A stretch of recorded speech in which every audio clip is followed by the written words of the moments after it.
I think what makes Yuga successful is the fact that 안녕하세요, 반갑습니다. 메타키드입니다. 자, 오늘은 2022년도에 1년 만에 약 5조 원의 가치의 브랜드를 만든 웹3 블록체인 시장의 전설적인 기업 유가랩스의 컨텐츠 책임자 마이클 피켓씨가 지난달 파리 블록체인 컨퍼런스에서 인터뷰한 내용을 바탕으로 왜 네이마르, 에미넴, 스누독 등의 세계적인 셀럽들이 이 유가랩스의 원숭이 NFT를 가지고 있으며 왜 아디다스가 이 브랜드와 콜라보를 하면서 왜 사람들이 하나에 수천만 원, 수억 원을 주고 이 원숭이 그림을 사는지에 대해서 함께 배워보도록 하겠습니다. 자, 유가랩스의 컨텐츠 책임자가 밝힌 NFT 브랜드의 새로운 철학을 통해서 새로운 방식의 브랜딩에 대한 팁과 함께 앞으로 어떤 전략을 가지는 브랜드가 크게 성장할지에 대한 재테크 인사이트까지 배울 수 있을 거라고 생각이 됩니다. 꽤 긴 인터뷰 내용 중 핵심 내용만 간단히 추려보았으니까 함께 간단히 보도록 하겠습니다. What makes Yuga so special and so successful? at the center of it, we always put the collector first. It's a really important concept. There's actually this essay by somebody named Kevin Kelly. It's called 1,000 True Fans. And it's this notion that you don't need millions of users and fans to be successful. Like, you really just need thousands of true fans. You need to find who those people are that are very passionate about your community and what you're building. And then you need to just build relentlessly for those 1,000 true fans. And they'll show up over and over as long as you take care of them first. And so everything we build at Yuga is collector-centric, to always put like our early supporters at the forefront of everything we do. But why is granting IP rights so important for you? Yeah, you know, the Bored Ape Yacht Club was one of the very first collections to grant commercial rights. And I think that does a really interesting thing to IP composability. Everybody that might not know, if you buy a Bored Ape, you can start like a beverage company. You could start any kind of business or product, and you can use your Bored Ape as one of the elements in the IP of that product. And that has an interesting network effect because everybody in the club is into this concept of IP composability. So if somebody tries something, if they start, a beer company or something like that, everybody in the club wants to support that person because when that person wins, the whole club wins. So giving away IP is a really novel thing, and that's something that is unique to what we're doing in Web3 that I don't think a lot of other people outside of Web3 fully grasp yet. It's really important for us to continue innovating with commercial rights and IP to see what we can do to unlock a greater network effect within our club. You guys are pretty small, right? How many are you guys? 20, 30 people, core team? We used to be like 20 or 30 people. Actually, this time last year, Yuga was only about 11 people. And now we're around 130 people. So we've grown about 10x over the last year. Thanks. So, quick question about 10KTF. So, it's like the Game of Thrones, right, of Web3. It starts out as an unassuming digital fashion project. Yeah, sure. So 10KTF, for folks that don't know, it's a Web3 project, and it's a storytelling project that unfolds every Thursday.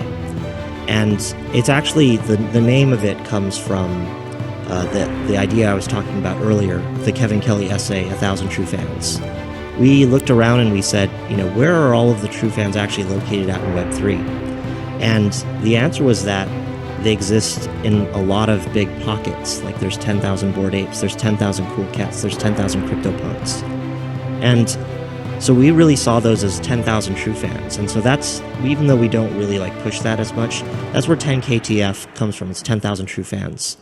This idea of building in public, of always going out every week and having something to show. It means you can give more of a focal point for everybody who wants to actually participate in Web3.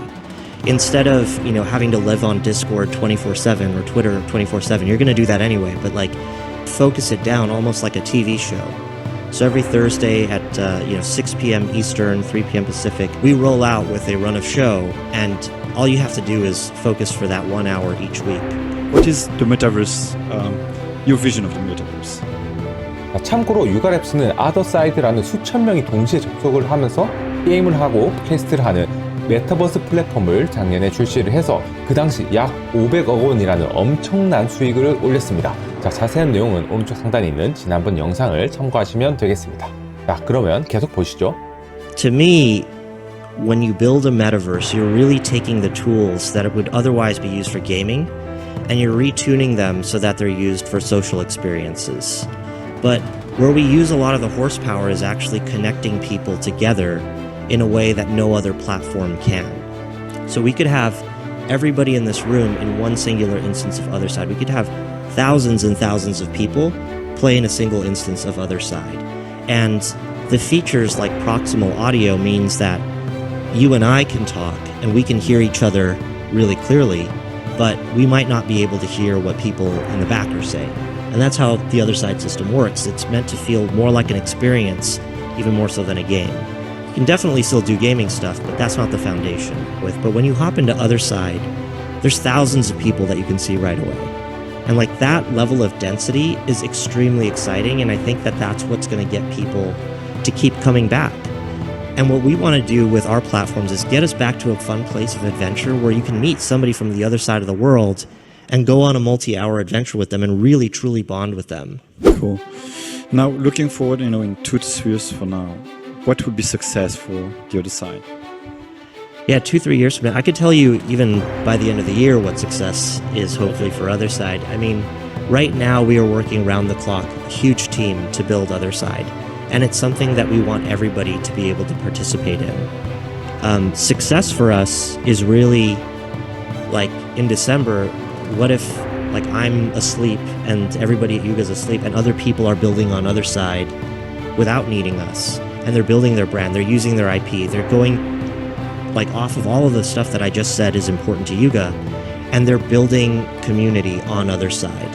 That's success to us. We want to make sure that the tools are in the hands of everybody who can't really build their own metaverse. They can come and build in our open metaverse and host their own experiences, maybe even host their own Paris blockchain weeks within Otherside. What would be your advice for brands, corporations on how to approach metaverse and NFTs and collaborate with native Web3 companies? Yeah, I would say that a lot of the values that I outlined for Yuga, like putting collectors first, finding your 1,000 true fans, that's very effective in Web3, but it's also effective in every industry. You know that if you're running a brand, there are your super fans out there.